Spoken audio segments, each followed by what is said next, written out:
신약성경 사도행전 4장 1절로부터 12절까지가 되겠습니다. 그렇지만 22절까지 여러분 성경을 찾아서 함께 교독을 하도록 하겠습니다.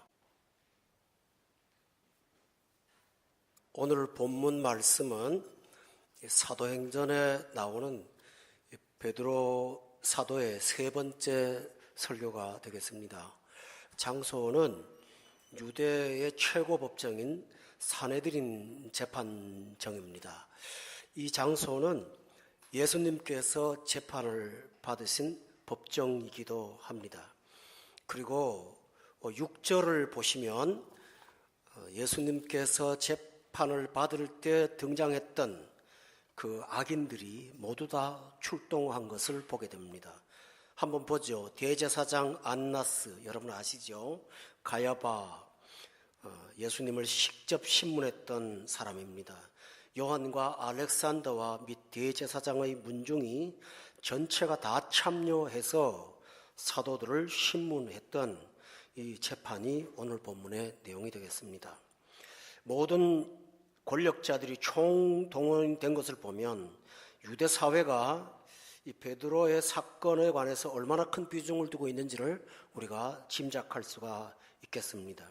오늘 본문은 또 하나 신약 성경에 기록된 최초의 박해 역사이기도 합니다. 베드로는 여기서 설교를 하는 것이 아니고 죄인으로 끌려와서 신문당하는 중에 피고로서 묻는 말에 답변을 하는 과정에서 말씀을 전한 것입니다. 보통 피고에게 답변을 하도록 기회를 주는 것은 본인의 무죄를 입증할 만한 어떤 기회를 주는 것과 동일한 것이죠.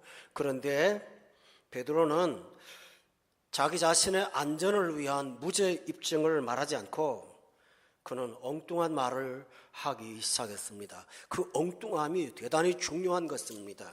여러분 한번 살펴보시죠. 이 사람들이 모여서 7절에 보면 질문을 했어요. 사도들을 가운데 세우고 묻되 너희가 무슨 권세와 누구 이름으로 이 일을 행하였느냐. 그런데 베드로가 이 질문에 답변하지 않고 자기가 질문을 만들어요. 9절에 보니까 만일 병자에게 행한 착한 일에 대하여 이 사람이 어떻게 구원을 받았느냐고 오늘 우리에게 질문을 한다면 교우 여러분, 진짜 중요한 질문은 베드로가 만든 질문입니다.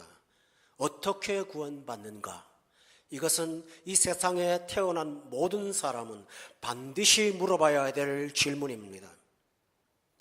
베드로는 자신이 질문을 만들고 그 질문에 답을 하기 시작했습니다. 로마서에 보면 유명한 말씀 있죠. 묻지 않는 자에게 물어진 바가 됐고 찾지 않는 자에게 찾아진 바가 되신 하나님께서 베드로를 통하여 복음의 말씀을 전파하도록 하신 것입니다. 여러분, 베드로는 이 법정에서 자신을 변호하지 않으면 죽음의 위기를 만날 수가 있습니다. 그리고 이 법정에 끌려온 것 굉장히 억울한 일입니다. 오늘 본문에 보면 그 사람들이 한 일은 9절에 보니까 병자에게 행한 착한 일입니다. 사람 고치고 법정에 끌려갔습니다. 이렇게 억울할 때가 어디 있겠습니까? 또 13절에 보면 이 사람들은 베드로와 요한을 조롱했습니다.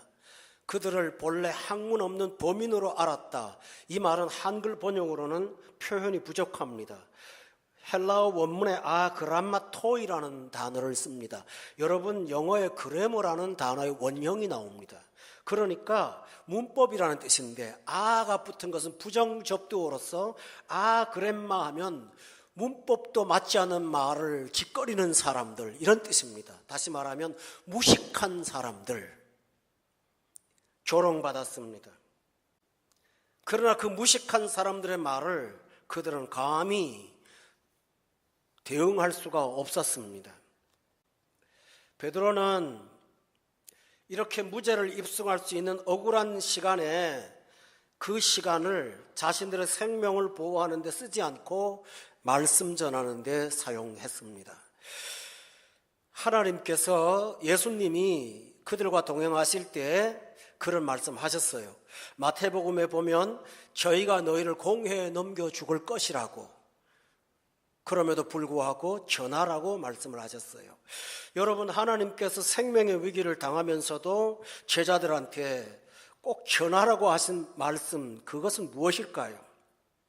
우리가 왜 이 많은 시간들을 내서 예배하며 이 말씀을 꼭 들어야 할까요? 그것은 우리를 구원하시는 구원자 예수님에 관한 이 구원의 말씀이기 때문입니다. 따라서 저도 본문의 순서보다 내용의 순서를 따라서 이 구원의 진리를 여러분께 함께 듣도록 하겠습니다. 여러분, 첫째 구원은 하나님 사랑 대상 되는 것입니다. 본문 10절에 보십시오. 여기 보면 너희와 모든 이스라엘 백성들, 너희가 십자가에 못 박은 그리고 죽인 이 예수, 아까 제가 말씀드렸지요. 그들은 예수님을 재판한 사람, 당사자들입니다. 가야바 아시죠? 안나스 아시죠? 그 새벽에 겟세마네 동산한테 끌고 가서 무참히 예수님을 짓밟고 모욕했던 사람들입니다. 그런데 예수님은 이런 자들을 구원하시기 위해서 자기 사랑하는 제자 생명을 아끼지 않고 던지면서 그들에게 복음을 전하고 있습니다.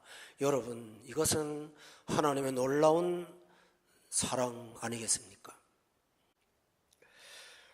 로마서에 보면 우리가 원수되었을 때에 그의 아들의 죽으심으로 말미암아 하나님과 화목하게 되었다고 했는데, 복음을 듣게 하시는 것은 하나님께서 원수들에게 구원의 기회를 주시는 놀라운 큰 사랑입니다. 성경에 보면 예수님이 무서운 말씀을 하셨거든요. 진주를 돼지에게 던지지 말라고요. 이것은 복음을 거부하는 사람한테 들려주지 말라는 무서운 말씀입니다. 그럼에도 불구하고 하나님은 아끼는 제자의 생명을 걸면서까지 자기를 재판에 넘고 십자가에 못 박은 그 당사자들에게 복음을 듣게 하시는 놀라운 은혜를 주셨다면 이것이야말로 크나큰 사랑이 아닐까요? 둘째로, 구원은 착한 일입니다. 본문 9절에 보면 병자에게 행한 착한 일을 이 사람이 구원받은 것과 동일시하고 있습니다. 그러므로 이 세상에서 착하다, 선하다 하는 말, 그 일을 단 하나만 꼽는다면 그것은 주님이 우리를 구원하시는 것입니다. 우리가 어린 시절 착하다라는 말을 듣기를 원했죠. 착하다고 하는 것은 다른 사람한테 좋은 일을 했을 경우, 또 부모님을 기쁘게 했을 경우, 학교에서 성적이 좋아서 선생님을 즐겁게 했을 경우, 친구들과 사이좋게 놀았을 경우, 심부름을 잘했을 경우, 이런 것들을 착한 일이라고 우리는 규정짓습니다. 그러나 성경은 진정 착한 일은 사람을 구원하는 것이라고 말씀하셨습니다. 여러분, 본문이 바로 병자에 행한 착한 일이라고 기록되어 있습니다. 우리가 예수님을 믿기 전에는 저나 여러분이나 모두가 다 질병을 안고 있는 사람들이었습니다. 영혼이 고장나 있습니다. 정신과 신체가 고장나 있습니다. 우리 인간에게 지와 정과 의라는 3요소가 있는데 각각 서로 갈등을 일으키고 서로 충돌합니다. 자기 안에서. 우리는 이런 갈등을 안고 있는 존재입니다. 따라서 구원은 병자에게 행한 착한 일입니다. 예수님은 당신을 의사라고 소개하셨습니다. 건강한 자라고 스스로 자위하는 사람한테는 나는 쓸데가 없고, 그러나 성경은 이 세상 중에 건강한 사람은 아무도 없다고 말을 합니다. 본인이 잘못 생각하는 것이지요. 나는 병든 자라야 쓸데가 있다고 말씀하시면서 예수님께로 오는 자들은 주님께서 그들을 건강하게 하시고 온전케 하시고 치유를 해주시는 것이 구원입니다. 본문 3장 16절에 보면 그 내용을 이렇게 말하고 있죠. 그 이름을 믿음으로 그 이름이 너희가 보고 아는 이 사람을 성하게 하였나니. 여러분, 구원은 사람을 성하게 하는 것입니다. 또 오늘 본문에 보면 4장 말씀에 그냥 성하다고 말씀하지 않고 완전히 나았다고까지 표현하고 있지 않습니까? 오늘 본문에 보면 이런 말씀들이 10절에 보니까 이 사람이 건강하게 되어 너희 앞에 섰느니라 라고 말합니다. 정신을 고통받는 사람들은 정신과 의사를 찾게 되지요. 그리고 신체가 고장나면 병원에 가서 그 해당 과를 찾게 되죠. 그런데 여러분, 인간에게 가장 중요한 요소, 영혼이 고장나면 도대체 어디로 가야 한단 말입니까? 정신을 고치고 육체를 고쳐도 영혼을 고치지 않으면 아무 소용이 없습니다. 제가 병원교회 목회할 때 화상을 입어서 온몸에 힘줄과 근육이 굳어버린 청년이 하나 있습니다. 근데 화상 치료 수술을 하는 데는 한양대 병원이 잘한다고, 그리고 아주 그런 특별히 이 사람 같은 청년은 한양대 병원 많이 할 수 있다고 제가 들었습니다.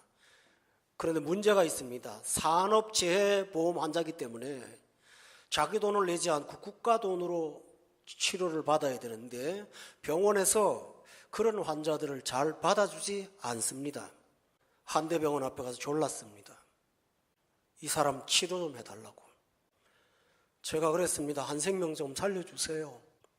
제가 딱 했던지 2달 만에 그 청년의 수술 일자를 잡아주었습니다. 얼마나 감사합니까?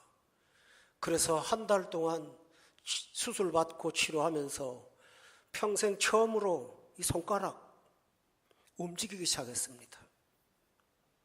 그래서 산재병원에 돌아와서 물리치료를 받고 있는데 제가 상태가 괜찮은지 일주일 뒤에 그 병실을 방문했는데 깜짝 놀랐습니다. 그 사람이 사람들 모아놓고 노름을 하고 있어요. 이 손가락 갖고. 제가 그 앞에서 어떻게 했을까요? 그때 제 마음을 누르는 거 있었어요. 저 사람은 육체가 고쳐졌지만 영혼이 고쳐지지 않은 사람이라서. 그 아픈 마음을 제가 잊을 수가 없어요. 여러분, 예수님만이 이 영혼을 치료할 수가 있음을 믿으십니까? 이것이 구원입니다. 이것이 구원입니다. 그러므로 여러분이 주님 앞에 나오면 여러분이 모르는 질병을 주님이 고쳐주십니다. 그래서 완전히 낫고 성하게 됩니다. 오늘 이 환자를 한번 3장에서 보세요. 3장 1절, 2절에 보면 나면서 못 걷게 된 사람이었습니다. 육체가 병들었죠. 그런데 시간이 갈수록 영혼이 병들어가고 있습니다. 성전 입구에 있으면서 성전 안은 한 번도 안 봅니다. 그리고 성전에 들어가는 사람만 쳐다보고 있습니다. 이 사람은 무엇입니까? 육체도 병들었지만 영혼도 깊이 병든 사람입니다. 그런데 이 사람이 구원받고 나서 가장 먼저 한 일이 뭔지 아세요? 3장 8절에 보면 뛰어서서 걸으면서 성전으로 들어가 평생 처음으로 하나님을 찬송했다고 되어 있습니다. 여러분, 구원은 바로 이런 것입니다.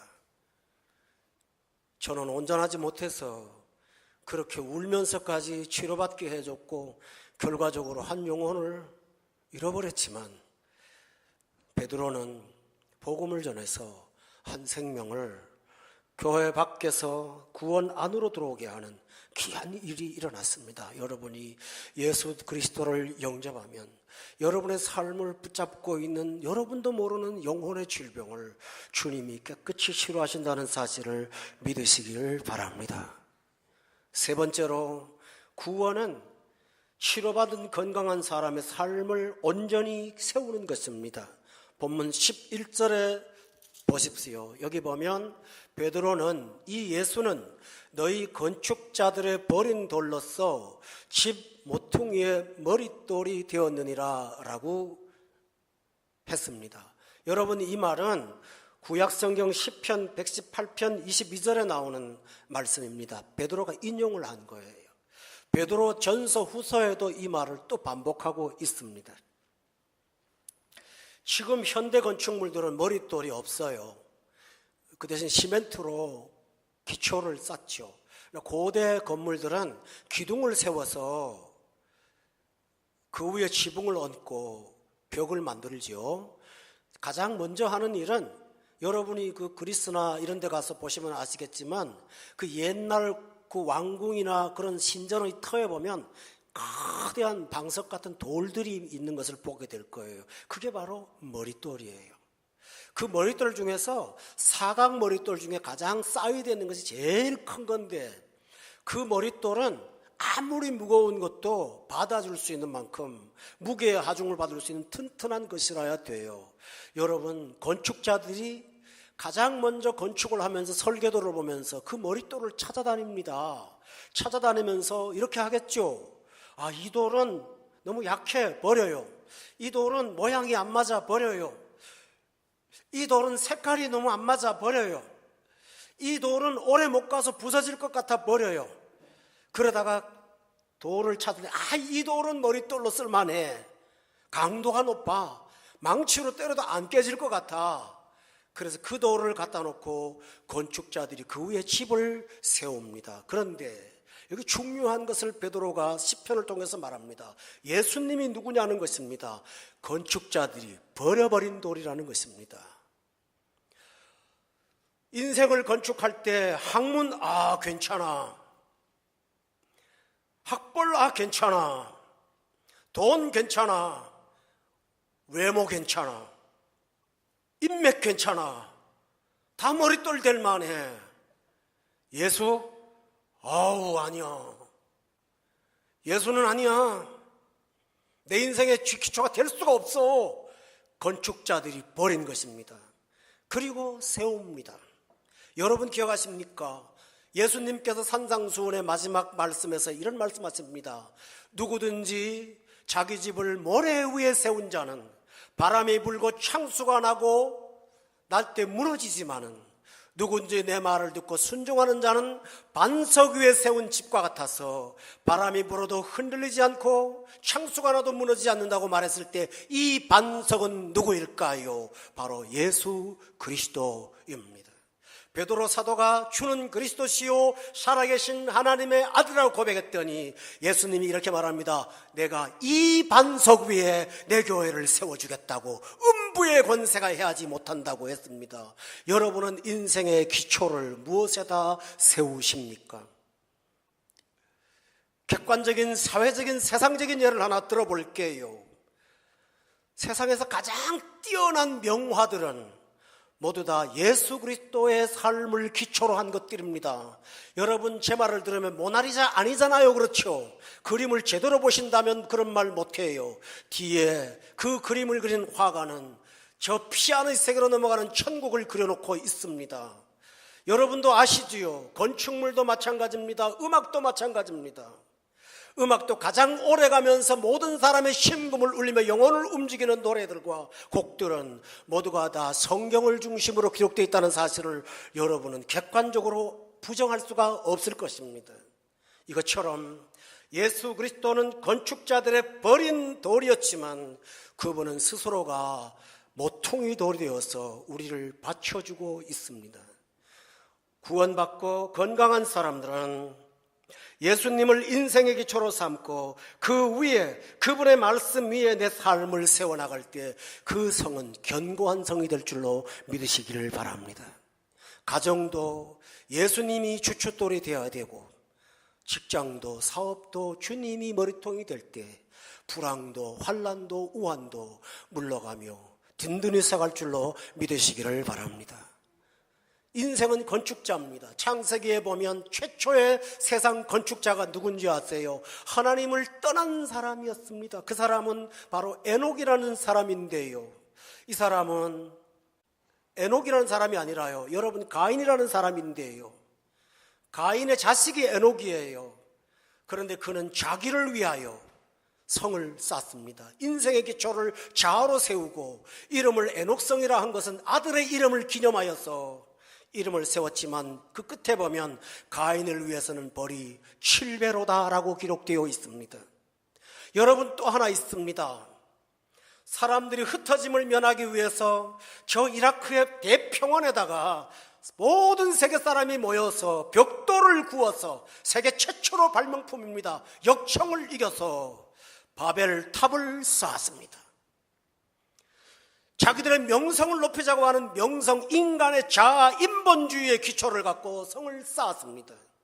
하나님이 그것을 보시면서 무너뜨리기 시작하셨습니다. 그들의 언어를 혼잡케 해서 그때부터 이 언어가 세상적으로 각양의 언어로 터져서 의사소통이 가능하지 않도록 되어 있는 것입니다. 성도 여러분, 예수 그리스도가 중심이 되지 않으면 하던 일도 진행되지 않는다는 사실을 아십니까? 따라서 구원받은 사람은 주님께서 모퉁이 돌이 되어주셔서 여러분의 삶의 그 건축물들을 주님께서 세워가고 있다는 사실을 여러분이 믿으셔야 됩니다. 할렐루야. 오늘 여러분 외견상 볼 때는 베드로와 요한은 약자입니다. 그리고 그들을 신문하는 가야바나 안나스는 예수님까지 처형한 사람들이니 얼마나 놀라운 권력을 갖고 있습니까? 비교를 할 수가 없지 않습니까? 그런데 신기한 일이 벌어졌습니다. 그 결과는 판이해요. 본문 4장에 보세요. 2절에 보면요, 예수 안에 죽은 자의 부활이 있다고 백성을 가르치고 전하는 걸 싫어해서 3절에 그들을 잡아서 감옥에 가두어서 아무것도 못하게 했는데 그날 밤 4절에 보면 말씀을 들은 사람 중에 남자의 수만 5천 명이나 될 만큼 믿는 자가 많았습니다. 성도 여러분, 요한복음 6장에 보면 예수님께서 기적을 일으키신 떡을 먹은 자가 남자만 5천 명이라고 돼 있죠. 그렇다면 이것은 의미 있는 숫자가 아닐까요? 베드로 사도가 복음을 전하고 감옥에 들어가서 아무 일도 못했지만 예수 그리스도를 전한 그곳에는 구원의 열매가 그날 밤 맺혀진 것입니다. 이와 같이 주를 따라 사는 사람의 삶은 헛되지 않고 열매를 맺을 수 있습니다. 반면에 이 바리새인들과 대제사장과 안나스는 협박하고 겁을 주고 사람들에게 이 복음을 따르지 못하도록 온갖 방법을 고안했지만은 21절에 보면 사람들은 그들의 말을 듣지 않고 그 된 일을 보고 하나님께 영광 돌렸다고 기록되어 있습니다. 성도 여러분, 이것이 차이입니다. 여러분의 인생이 행복하기를 우리 모두가 원하지 않습니까? 가치 있고 우리 삶이 보람되고 우리가 이루는 것들이 결실을 맺기를 원치 않지 않습니까? 주와 함께하는 자는 100배, 60배, 30배의 결실을 맺게 될 줄로 저는 믿습니다. 이것이 구원입니다. 예수님이 말씀하셨죠. 내가 온 것은 너희로 하여금 생명 얻고, 그 다음 말씀 있죠? 더 풍성케 하는 것이라고. 중국에서 예수 믿는 사람들을 체포하러 다니던 중에 한 소녀가 붙잡혔습니다. 고문을 하면서 딱 한마디만 말하라고, 예수 싫다, 사람들 앞에서 그 말을 하면 다른 사람도 낙담할 거니까 그 말을 하라고 했습니다. 그때 그 소녀가 이런 말을 했답니다. 내 평생에 예수님은 한 번도 나를 실망시킨 적이 없었습니다. 그 자매의 간증을 듣고 한국 사람이 가사를 써서 하나님 한 번도 나를 실망시키지 않으셨다라고 기록을 했습니다. 성도 여러분, 예수 믿는 사람이야말로 이 세상이 모르는 행복한 사람이요 축복의 사람임을 믿으십니까?